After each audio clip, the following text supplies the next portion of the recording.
बॉर्डरों को से भी ड्रग की एंट्री को रोकना पड़ेगा।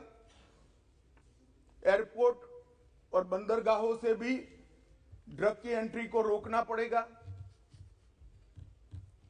रेवेन्यू डिपार्टमेंट ने भी सतर्कता के साथ इन टोटो जो योजना बनी है इसका एक हिस्सा बनकर एग्रेसिवली काम करना पड़ेगा। नारकोटिक्स कंट्रोल ब्यूरो और राज्य की एंटी नारकोटिक्स सारी एजेंसियों ने भी एक पेज पर रहकर काम करना पड़ेगा।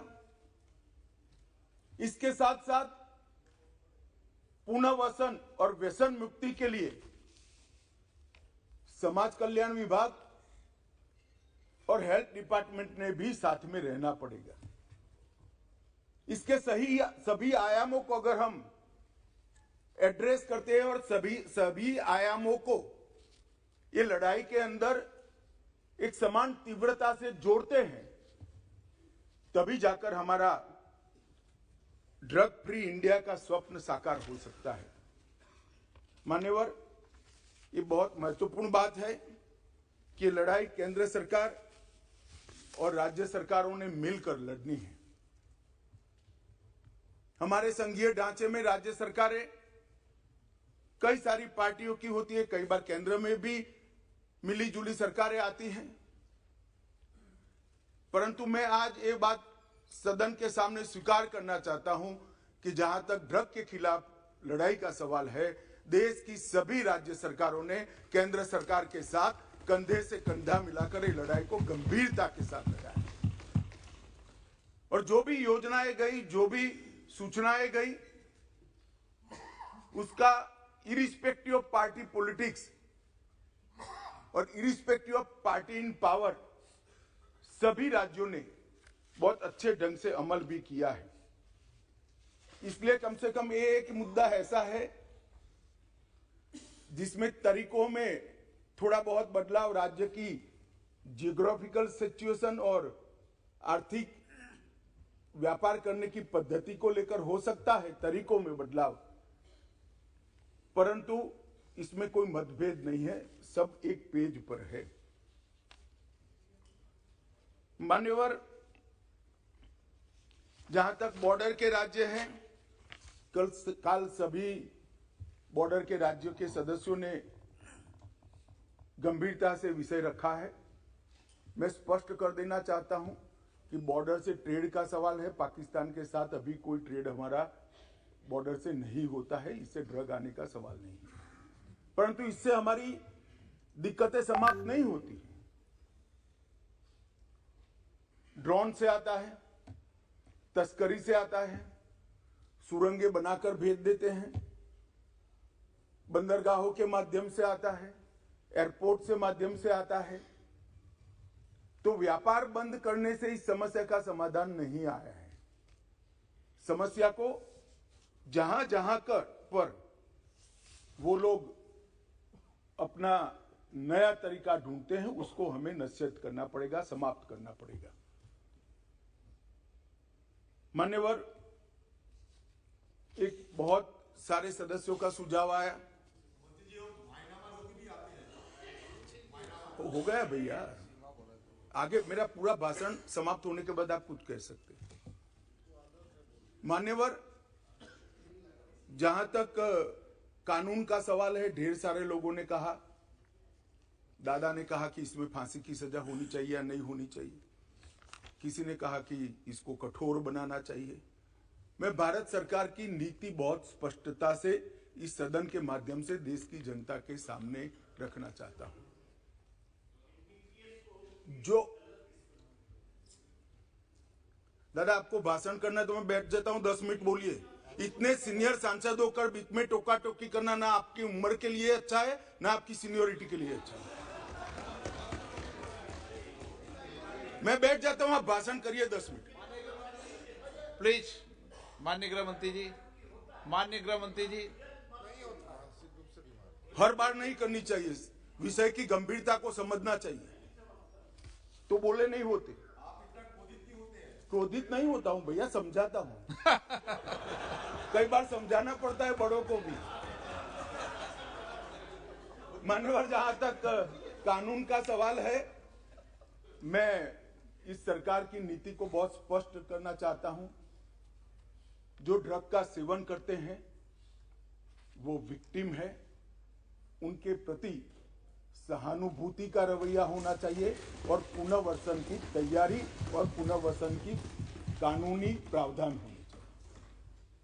परंतु जो ड्रग का व्यापार करते हैं, इसकी तस्करी करते हैं, इसको नीचे तक पहुंचाते हैं, वो चाहे छोटा हो या बड़ा, इसको छोड़ना नहीं चाहिए, उसको कानून के शिकंजे के अंदर लाना चाहिए। ये भेद अगर हम नहीं करते हैं तो कभी कभार हम विक्टिम के साथ ही दुर्व्यवहार करेंगे। जो बच्चा इसमें फंस गया है, जो युवा फंस गया है, उसको वापिस आने के लिए और समाज इसको फिर से स्वीकार ले, इस प्रकार का सामाजिक माहौल बनाने की भी हम सभी सदस्यों की जिम्मेदारी है। माननीय सरकार की तो है ही। जैसे पाटिल साहब ने कहा, व्यसन मुक्ति केंद्रों से लेकर इनके रिहेबिलिटेशन सेंटर से लेकर सारी चीजें बहुत बनाई गई, मैं बताऊंगा आगे। परंतु एक सामाजिक वातावरण भी हमने तैयार करना पड़ेगा कि जिसने ड्रग ले लिया वो खराब है, ऐसा नहीं है। इसको फिर से समाज के अंदर पुनः प्रस्तापित सम्मान के साथ करने के लिए, एक सामाजिक माहौल बनाने के लिए भी सभी सांसदों ने साथ में मिलकर प्रयास करना पड़ेगा। मान्यवर, जहां तक ड्रग के कारोबार पर सख्ती का सवाल है, भारत सरकार ने विगत 3 सालों से ढेर सारे व्यवस्थाएं की हैं। सबसे बड़ा बदलाव हमने किया है, जैसे गृह मंत्रियों के सम्मेलन में भी मैंने आग्रह से किया था, इसके बाद सभी गृह मंत्रियों और डीजीपी के साथ वीडियो कॉन्फ्रेंस कर भी मैंने कहा था, किसी भी इन्वेस्टिगेशन को हम आइसोलेशन में नहीं देख सकते। ड्रग की किसी भी जब्ती को हम आइसोलेशन में नहीं देख सकते। एक जगह ड्रग की छोटी सी पुड़िया भी मिलती है तो वो इन्वेस्टिगेशन को, ये ड्रग कहां से आई, वो सरहद तक ले जाना पड़ेगा, तभी जाकर पूरा नेटवर्क ध्वस्त होगा। और अगर किसी बंदरगाह पर, एयरपोर्ट पर ड्रग पकड़ा गया तो वो ड्रग छोटे सी छोटी पान की दुकान पर कैसे जाना था, वो पूरे नेटवर्क का अगर हम जांच करते हैं तभी जाकर ये समस्या का समाधान होगा। मैंने सभी गृह मंत्रियों को यह भी कहा है, उसमें राज्य की भी सीमाएं आती है, कई बार अंतरराज्य अंतरदेशीय सीमाएं भी आती हैं, अंतरराज्य की सीमा भी आती हैं, सीमा के पार भी इसका इन्वेस्टिगेशन करना पड़ता है। उस वक्त एनसीबी और एनआईए 2 ऐसी एजेंसियां हैं जो एनसीबी पूरे देश भर में जांच कर सकती है और एनआईए विदेश में जाकर भी जांच कर सकती है। इसीलिए जब एनआईए का कानून हम लेकर आए तब उसमें ड्रग के कारोबार को हमने डाल दिया था। और मान्यवर, मैंने सभी राज्यों के मुख्यमंत्रियों को विनती किया था कि अगर आपके राज्य में कोई ऐसा केस है जिसके टॉप टू बॉटम और बॉटम टू टॉप इन्वेस्टिगेशन करते वक्त राज्य की सीमाएं लांघनी पड़ती है, तो आप निसंकोच एनसीबी की मदद ले सकते हैं। एनसीबी हर एक राज्य को मदद करने के लिए तैयार है और कटिबद्ध है। और अगर वो इन्वेस्टिगेशन देश की सरहदों के बाहर जाता है तो आप वो इन्वेस्टिगेशन के लिए एनआईए की भी मदद ले सकते हैं। एनआईए आपकी मदद करने के लिए तत्पर है। और मुझे आनंद है मान्यवर, लगभग 42 इन्वेस्टिगेशन राज्यों ने एनसीबी या एनआईए को दिए हैं और सफलतापूर्वक पूरे नेटवर्क को ध्वस्त करने के लिए आज तीनों एजेंसियां, राज्य की, एनआईए और एनसीबी आगे बढ़ रही है और इसके बहुत अच्छे परिणाम भी हमने मिले हैं। और राज्य के सहयोग से केंद्र का नारकोटिक्स के सामने लड़ने की गति भी दुगनी हुई है और उत्साह भी दुगना हुआ है। मान्यवर, एनसीबी और एनआईए को जो केस सौंपे गए, वो केसों को हमने राज्य की एजेंसियों को साथ में रखकर भी इन्वेस्टिगेट किया है। मान्यवर, अभी एक गोल्डन ट्रायंगल और गोल्डन क्रिसेंट का उल्लेख आया। मैं थोड़ा अप्रोच बदलने की बात करता हूं। एक गोल्डन ट्रायंगल जिसमें दक्षिण पूर्व एशिया के देश हैं, गोल्डन क्रिसेंट, ईरान, अफगानिस्तान और पाकिस्तान है। ये ड्रग के व्यापारियों ने उसको गोल्डन ट्रायंगल और गोल्डन क्रिसेंट नाम दिया है। मैं जब भी बैठक में इन क्षेत्रों का शब्द प्रयोग करता हूं तब डेथ ट्रायंगल और डेथ क्रिसेंट कर ही करता हूं। ये मौत का व्यापार करने वाले,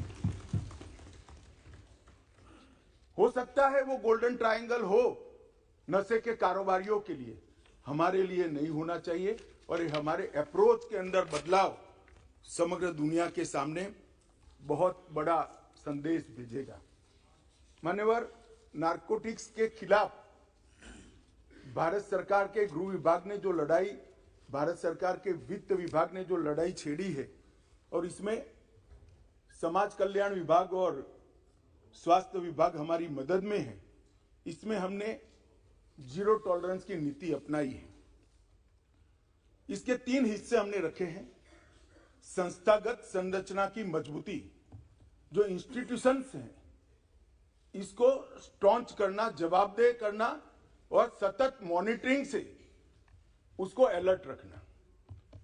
सभी नार्को एजेंसियों का, जिसमें स्टेट की नार्को एजेंसी भी आती है मान्यवर, और केंद्र की भी सभी डिपार्टमेंट आते हैं, उनका सशक्तिकरण और समन्वय, उनको एम्पावर करना और सबके बीच में कोऑर्डिनेशन बनाना, और एक विस्तृत अभियान जागरूकता और पुनर्वसन के लिए हाथ में लेना।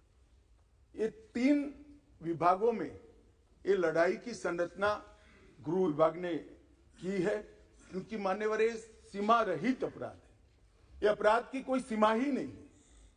कहीं से बैठकर कोई इसका व्यापार कर रहा है और बच्चे हमारे फंस रहे हैं, नस्लें हमारी बर्बाद हो रही है। तो जब तक कोऑपरेशन, कोऑर्डिनेशन और कोलैबोरेशन नहीं होता है, हम इस लड़ाई को जीत नहीं सकते हैं।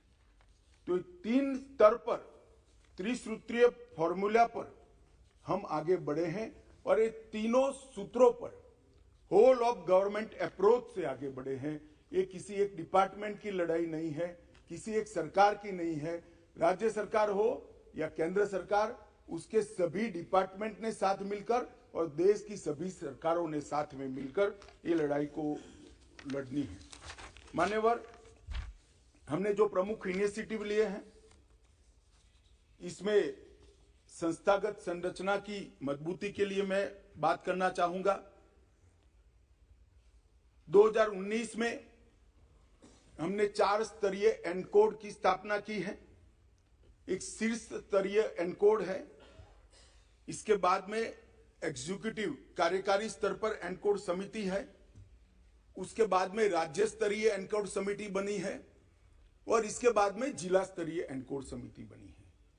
तो जिला से लेकर केंद्र तक ये एनकोड समितियों के माध्यम से एक समन्वय स्थापित किया है, और केंद्र में भी नीति निर्धारण करने वाले लोग और एग्जीक्यूशन करने वाले लोग, इसके लिए भी शीर्ष स्तरीय कमेटी और कार्यकारी समिति, इस प्रकार के 2 हिस्से हमने किए हैं। अभी 5वीं शीर्ष स्तरीय एनकोड कमेटी की बैठक हुई थी, मैंने ही इसकी अध्यक्षता की थी, और ढेर सारे फैसले हमने लेकर नीचे राज्यों को पहुंचाए हैं। अब वो जिले तक परकोलेट हो गए। मगर इस स्तर पर मैं सभी राज्य के मुख्यमंत्रियों को भी सदन के माध्यम से निवेदन करना चाहता हूं। ढेर सारे राज्यों ने, लगभग 100% राज्यों ने राज्य स्तरीय एनकोड समिति बना ली है। इसकी मीटिंग्स भी होती है, इसकी मिनट्स भी आती है, और वहां पर केंद्रीय एजेंसियों के प्रतिनिधियों को बिठाते भी है, चर्चा भी करते हैं। परंतु सबसे महत्वपूर्ण जो है, जिला स्तरीय संरचना का, डिस्ट्रिक्ट लेवल पर जब तक डीसीपी और कलेक्टर इकट्ठा बैठकर, समाज कल्याण अधिकारी इकट्ठे बैठकर और हेल्थ डिपार्टमेंट का बंदा इकट्ठा बैठकर जिला स्तर पर इसकी मीमांसा नहीं करेंगे, ये हमारी लड़ाई सफल नहीं होने वाली। आज तक देश के सिर्फ 32% जिलों में, हम 1.5 साल से प्रयास कर रहे हैं, 32% जिलों में ही समिति बनी है। इस सदन के माध्यम से मैं देश भर के सभी राज्यों के मुख्यमंत्रियों को और केंद्र शासित प्रदेश के सभी सरकारों को, एलजी को, एडमिनिस्ट्रेटर्स को निवेदन करना चाहता हूं कि आप स्वयं व्यक्तिगत स्तर पर इंटरेस्ट लेकर आप अपने अपने राज्य में जिला स्तरीय एनकोड समिति की रचना करें। जिस दिन राज्य के, देश के सभी जिलों में जिला स्तरीय एनकोड समिति बन जाएगी और राज्य स्तरीय एनकोड समितियों को उसका फीडबैक मिलेगा, ये लड़ाई हमारी बहुत मजबूत हो जाएगी। एनकोड नोडल एजेंसी के तौर पर हमने मान्यवर एनसीबी को रखा है। इसके तहत भारतीय नौसेना, भारतीय तटरक्षक दल, drug controller, revenue department, national maritime security, NTRO, port trust, airport authority of India, coastal police और राज्य की नार्को एजेंसी, ये सब मिलाकर एक कोऑर्डिनेशन का काम करते हैं। इसके लिए मान्यवर हमने एक एनकोड पोर्टल भी बनाया है जो एनसीबी चलाती है। एनकोड पोर्टल का काम डेटा इंटीग्रेशन का है। नॉलेज मैनेजमेंट सिस्टम के रूप में एनकोड पोर्टल बन गया है और अब बहुत अच्छा काम कर रहा है। राज्य स्तर के एनकोड तंत्र के भी सभी 4 राज्य स्तरीय हितधारक इसके मेंबर है मान्यवर, और बहुत सारी एजेंसियों के तालमेल को इस एनकोड पोर्टल के माध्यम से सुचारू रूप से हमने नीचे तक पहुंचाया है। 2 साल हो गए हैं पोर्टल बने हुए। 2 साल में हमने बहुत अच्छे परिणाम, बड़ी बड़ी जब्तियां ये पोर्टल के माध्यम से की है और पोर्टल पर ढेर सारी जानकारियों को भी डाला है। अधिकृत एजेंसियों के सारे नंबर डाले गए हैं, समस्त जानकारियां डाली है। भारत सरकार ने किए हुए सारे एमओयू डाले हैं, द्विपक्षीय समझौतों को डाला है। प्रशिक्षण कैलेंडर जो देश भर का है, लॉयर्स का प्रशिक्षण कैलेंडर, इन्वेस्टिगेटर का प्रशिक्षण कैलेंडर और पुनर्वसन का काम करने वाले सोशल वेलफेयर के अधिकारियों का प्रशिक्षण कैलेंडर, उसको भी डाला है। कुछ लैंडमार्क जजमेंट जो प्रोसिक्यूशन है उसको भी वहां डाला है। एनुअल रिपोर्ट भी वहां डाल दी जाती है। एनसीबी की हैंडबुक जो क्या करना चाहिए और क्या नहीं करना चाहिए इसके लिए है, वो भी हमने इस पर डाला है। मीटिंग्स की मिनट्स भी इस पर 24 घंटे में अपलोड कर दी जाती है और एटीआर को भी अपलोड कर जाती है। एक प्रकार से संपूर्ण सूचनाएं एक ही जगह से जिले स्तर के, पुलिस स्टेशन स्तर के अधिकारी को भी उपलब्ध हो जाए, इस प्रकार की प्रणाली हम लेकर आए हैं और उसको एक ही छत्र के नीचे चलाकर राज्यों को और पुलिस स्टेशन तक की पूरी चीजों को हमने कोऑर्डिनेट किया है। मान्यवर, अभी इंटरपोल की जनरल असेंबली हमारे देश में हुई, उसमें नारकोटिक्स और टेरर लिंक्स पर विषय मैंने उठाया था और वहां पर भारत की ओर से आग्रह किया गया है कि इंटरपोल नारकोटिक्स और टेररिज्म और नार्को के व्यापार से टेररिज्म का वित्त पोषण, ये 3 विषयों पर रियल टाइम इंफॉर्मेशन शेयरिंग के लिए एक प्लेटफॉर्म सभी देशों का बनाए तो सभी देश इससे आगे बढ़ सकते हैं और बेस्ट प्रैक्टिसेस का एक्सचेंज भी हो सकता है। यहीं पर अभी नो मनी फॉर टेरर का पूरे देश भर के गृह मंत्रियों का सम्मेलन हुआ। वहां पर भी हमने अंतर्राष्ट्रीय सहयोग के लिए, नारकोटिक्स की लड़ाई के लिए बहुत थ्रस्ट दिया गया है। मान्यवर, हमने एक संयुक्त समन्वय समिति भी बनाई है और केंद्रीय स्तर पर इसकी ढेर सारी बैठक भी की है। एनसीबी की कैडर को भी हमने पुनर्गठित किया है। 419 पदों का सृजन कर जिसमें सीनियर ऑफिसर ज्यादा है क्योंकि राज्यों को असिस्ट करना है, इसको हमने आगे बढ़ाने के लिए एक इनिशिएटिव लिया है। नार्को अपराधियों पर राष्ट्रीय एकीकृत डेटाबेस जिसका शॉर्ट फॉर्म है निदान, उसको भी तैयार किया है और हर केस की चालान और हर केस के जजमेंट को इस पर अपलोड कर कर प्रोसिक्यूशन के वकीलों के लिए टिप्स भी इस पर उपलब्ध है। और इसके साथ साथ inter operational criminal justice system ICJS के लिए भी जब्ती सूचना प्रबंधन प्रणाली और जेल का डेटा दोनों भी हम साझा कर रहे हैं। मान्यवर, ड्रग नेटवर्क के चार्ट को भी हमने मैपिंग कर लिया है और पूरे राज्यों में ड्रग आने का रास्ता कौन सा है और उसके नेटवर्क की संभावनाएं क्या है, उसको भी 472 जिलों में हमने मैप कर कर राज्यों को भेज दिया है। बहुत बड़ी एक्सरसाइज।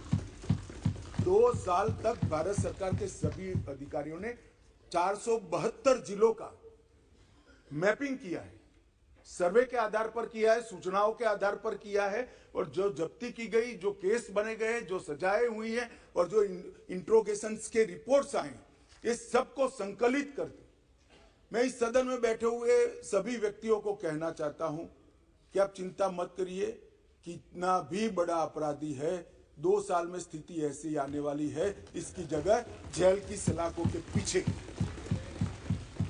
और ये सुनकर अगर किसी को इसमें से वापिस आ जाना है तो अच्छी ही बात है, आ सकते हैं। मान्यवर, NDPS के तहत हमने सीमा सुरक्षा बल, SSB, असम राइफल, ये तीनों को केस करने के अधिकार दे दिए गए हैं, क्योंकि कहते हैं भाई सीमा भारत की जिम्मेदारी है, भारत सरकार की जिम्मेदारी है, निगरानी नहीं रखते, ड्रग वहां से आ रही है। और जब BSF को अधिकार देते हैं तो कहते हैं राज्यों के अधिकार ले लिए, तो BSF वहां क्या करेगी भाई? आप बताइए मुझे, क्या करेगी? मान्यवर, ऐसा मसला नहीं है। और BSF कौन सी फॉरेन एजेंसी है? हमारे देश के दुश्मन ड्रग भेज रहे हैं, BSF वाले पकड़ेंगे, केस करने का अधिकार नहीं है। SSB वाले पकड़ेंगे, केस करने का अधिकार नहीं है। क्या करेंगे निहत्था बैठकर? जो लोग इसको पॉलिटिकल इश्यू बना रहे हैं वो ड्रग के कारोबार का समर्थन कर रहे हैं। एजेंसियां निहत्थी होकर काम नहीं कर सकती। मान्यवर, एजेंसियों को अधिकार देना पड़ेगा, और मेरा स्पष्ट मानना है कि एजेंसियों को अधिकार देना चाहिए। हमारी एजेंसियों पर, देश की एजेंसियों पर, देश का संसद को अगर भरोसा नहीं है तो किस हिम्मत से वो काम करेगा? मान्यवर, इसी तरह से भारतीय तटरक्षक और सारे जो कोस्टल पुलिस स्टेशन बने हैं राज्यों के, उसको भी अधिकार दिया है। रेलवे प्रोटेक्शन फोर्स को भी हमने अधिकार दिया है। और NIA को दुनिया भर में अगर हमारे देश में ड्रग के कारोबार से जुड़ी हुई कोई भी इन्वेस्टिगेशन करनी है तो आज NIA दुनिया भर के देशों में जाने के लिए इसी संसद ने उसको सशक्त किया है, अधिकार दिया है और एम्पावर किया है। मान्यवर, फाइनेंशियल इन्वेस्टिगेशन के लिए भी हमने ढेर सारे एक्सपर्ट्स हायर किए हैं। वित्तीय दस्तावेजों के विश्लेषण और उस पर से तारण निकालने के लिए ढेर सारी एक्सपर्ट्स की टीम भारत सरकार के गृह विभाग ने हायर की है। रेवेन्यू डिपार्टमेंट ने कई ऐसे सारे सॉफ्टवेयर बनाए हैं जिससे सॉफ्टवेयर के आधार पर ही इसको पकड़ा जा सके। और अभी अभी जो जिक्र करते थे कि गुजरात की बंदरगाह से 3000 किलो नशा पकड़ा गया, जो आज तक का सबसे बड़ा कैच है, वो कस्टम के सॉफ्टवेयर एनालिसिस के आधार पर ही पकड़ा गया। और मान्यवर, अभी कुछ सदस्य पढ़ रहे थे, मैं इस पर कोई टिप्पणी करना नहीं चाहता, सिर्फ एक दृष्टिकोण के बदलाव की विनंती करना चाहता हूं। किस राज्य में से सबसे ज्यादा ड्रग्स पकड़े गए? उसका मतलब हम ये ना निकाले कि वो राज्यों में सबसे ज्यादा ड्रग है। इसका मतलब ये है कि वो राज्य सबसे ज्यादा काम करता है और पकड़ता है। अगर पकड़ते ही नहीं है तो कुछ नहीं पकड़ा जाएगा, तो फिर पंजाब में ड्रग ही नहीं है। अगर पकड़ना नहीं है तो आंकड़े अच्छे ही हो जाएंगे। मगर क्या इस शुतुरमुर्ग नीति से हम देश को बचा सकते हैं? नहीं बचा सकते।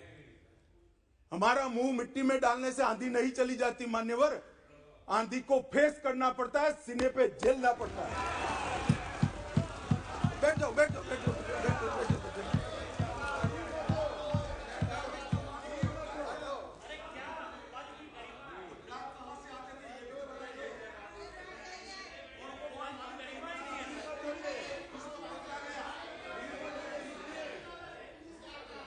एक मिनट,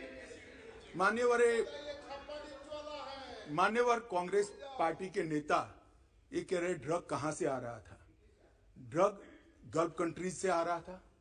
इसके मालिक कौन है, उनको सारे के सारे पकड़ लिए गए हैं, फैक्ट्रियां सील कर दी गई हैं और उसके आधार पर देश के 12 राज्यों में रेड कर वहां भी कारोबार करने वालों को पकड़ लिया। और दूसरी बात, अभी मेरे पास नहीं है, मुझे मालूम नहीं था कि मुझे पुलिस इंस्पेक्टर की तरह इस सदन में जवाब देना पड़ेगा, तो मैं डिटेल लेकर नहीं आया हूं, मगर चालान कर दिया गया है, ऑनलाइन उपलब्ध है, सर्च कर नहीं मिलना है तो मुझे बताइएगा, मैं भेज दूंगा। माननीय अध्यक्ष जी, संपत्तियों को जब्त करने के लिए भी हमने कार्य पद्धति डिस्ट्रिक्ट लेवल तक सर्कुलरेट कर दी है। मनी लॉन्ड्रिंग की चैनलें, हवाला लेन देन और डार्क नेट, ये तीनों के लिए हैकाथॉन कर हमने ढेर सारे बच्चों के टैलेंट को संग्रहित कर एक बहुत सटीक रणनीति बनाई है, जो सार्वजनिक करना ठीक नहीं है, परंतु मैं इतना कहना चाहता हूं कि सारी चैनलों का उपयोग कर कोई मानता है कि एजेंसियों की नजर के बाहर जाएगा तो वो ऐसा नहीं होगा। ढेर सारे लोग पकड़े गए हैं और आगे भी अभियान। हमने नारकोटिक्स के पकड़ते वक्त और एयरपोर्ट पर और बंदरगाहों पे डॉग स्क्वाड की तंगी थी, तो हमने हमारे ही स्वदेशी डॉग की नस्ल को तैयार कर अब बहुत बड़ी मात्रा में डॉग स्क्वाड बना लिए हैं और हम राज्यों को भी मान्यवर दे रहे हैं। मान्यवर, एनकोड के स्ट्रक्चर से जो प्रभावी समन्वय हो रहा है, इसको नीचे तक ले जाने के लिए हमने ढेर सारी सूचनाएं दी हैं। इसके साथ साथ एकीकृत ड्रग डेटा, सूचना प्रबंधन, सरकारी आदेश, सरकारी कानूनों, जो मैपिंग किया गया है इसकी डिटेल्स, मैपिंग को एक्सप्लोर करने के लिए जो नियम बनाए गए, ये best practices exchange, standard operating procedures और न्यायालय के अच्छे प्रोसिक्यूशन के पक्ष में आए हुए आदेशों का एनालिसिस और आर्ग्यूमेंट्स, ये सारा तैयार कर जिला स्तर तक एनकोड के माध्यम से हमने भेज दिया है। मान्यवर, dedicated anti narcotics task force भी हमने बनाया है।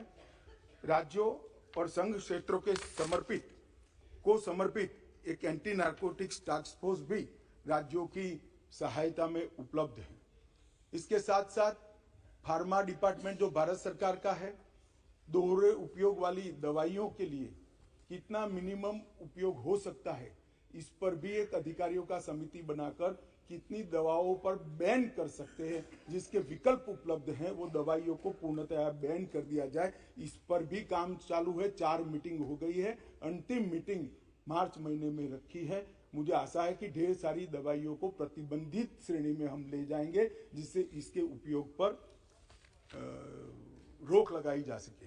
मान्यवर, समुद्री रास्ते से तस्करी रोकने के लिए मैं इतना बताता हूं कि एक जमाना था जब सीमाओं से नारकोटिक्स आता था, आज भी आता है, ड्रोन से आता है। जो ओपन सरहदें हैं उत्तर पूर्व की, वहां से भी आता है, परंतु 60 से 70% नारकोटिक्स अब समुद्री रास्ते से और एयरपोर्ट से आता है। इसको पकड़ने के लिए भी हाई लेवल टास्क फोर्स बना दिया गया है और हमने भारतीय नौसेना, भारतीय तटरक्षक, एयरपोर्ट अथॉरिटी ऑफ इंडिया और एनसीबी चारों की संयुक्त साप्ताहिक बैठक कर सूचनाओं का आदान प्रदान करते हैं, जिसमें कस्टम और रेवेन्यू डिपार्टमेंट के ऑफिसर को भी रखते हैं। तो हम एक भी कोना ऐसा छोड़ना नहीं चाहते जहां से ड्रग की अवैध कारोबार भारत के अंदर प्रवेश हो। मान्यवर, अवैध खेती का जहां तक सवाल है, हमने कुछ सॉफ्टवेयर बनाए हैं, ड्रोन का उपयोग कर रहे हैं। मैं मणिपुर के मुख्यमंत्री को बहुत बहुत बधाई देना चाहता हूं कि सबसे पायलट प्रोजेक्ट हमने वहां लिया था, वहां पर लगभग 1000 हेक्टर अवैध नशे की खेती को डिस्ट्रॉय कर उनको वहां पर हॉर्टिकल्चर प्लांटेशन कर रिहेबिलिट करने का प्रयास किया। इसी प्रकार का प्रोग्राम हमने राजस्थान के लिए भी बनाया है, मध्य प्रदेश के लिए भी बनाया है, सारे नॉर्थ ईस्ट के राज्यों के लिए भी हमने बनाया है। और ये हमारा जो अध्ययन समूह है गृह मंत्रालय का, इसने बहुत अच्छा रोड मैप राज्यों को बनाकर इस विषय में दिया है। माननीय डार्कनेट और क्रिप्टो पर लगाम लगाने के लिए भी, जैसा मैंने पहले कहा कि एक अलग अलग प्रकार के हैकाथॉन किए गए, देश के चारों कोनों में किए गए, लगभग 3200 से ज़्यादा युवा इसके अंदर हिस्सा लिए, ढेर सारी चीज़ें हमें प्राप्त हुई है, इससे एक एमओ भी बनाया गया है।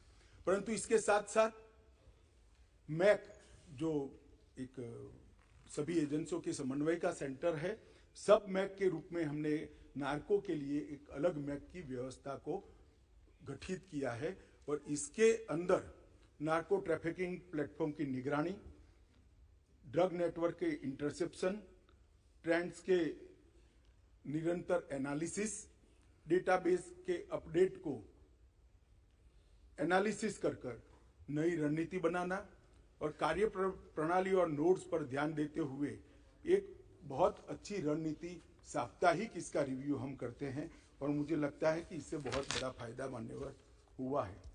नार्कोटिक्स का प्रशिक्षण का मॉड्यूल भी बनाया गया है।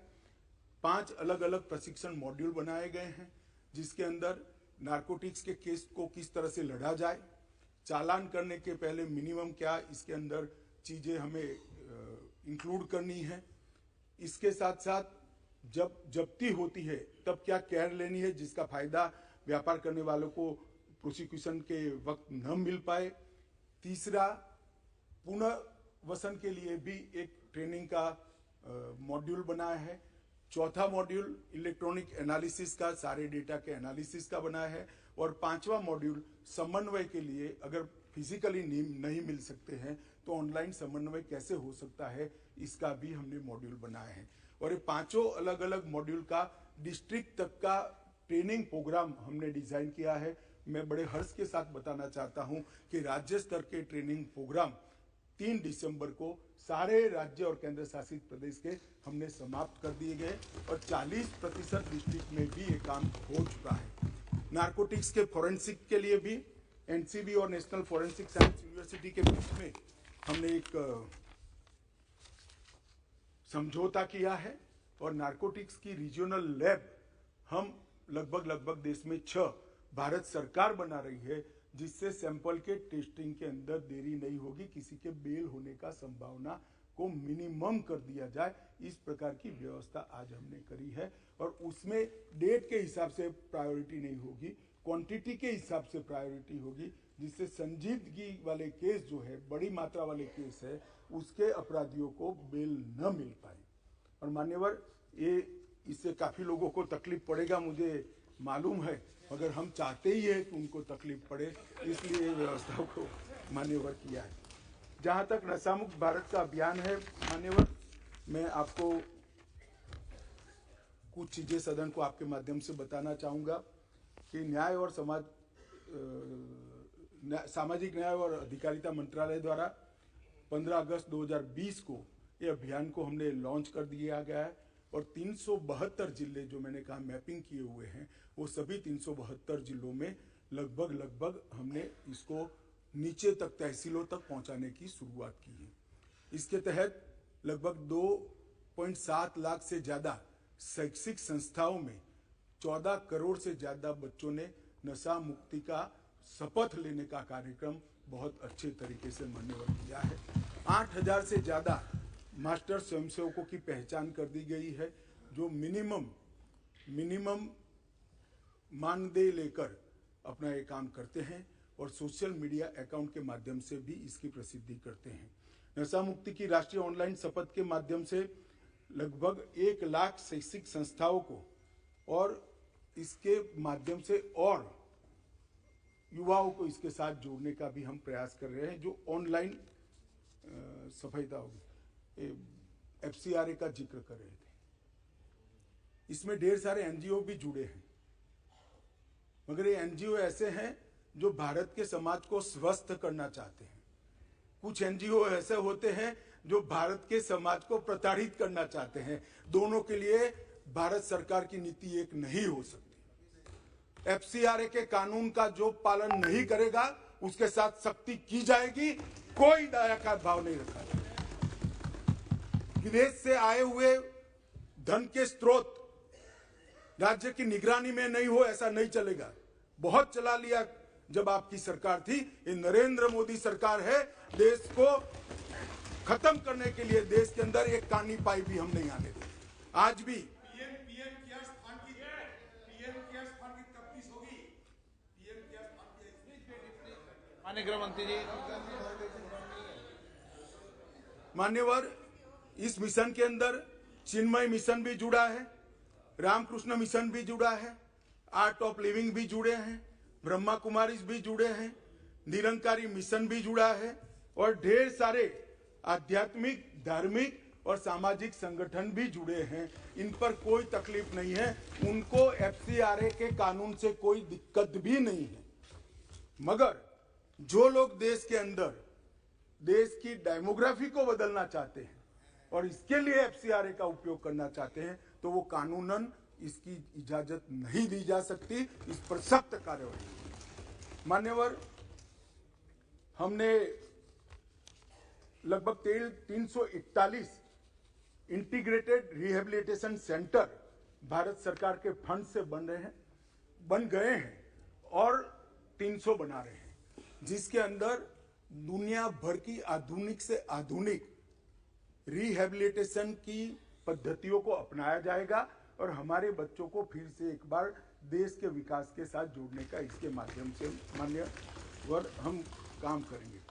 और नशीली दवाओं के खिलाफ जागरूकता के लिए हमने सबसे ज्यादा युवाओं को जोड़ने की रणनीति अपनाई है। जैसे जब हम उम्र बात करता है तो जल्दी युवा उसको सुनता है, तो युवा इसकी चपेट में न आए, इसके लिए हमने करे हैं।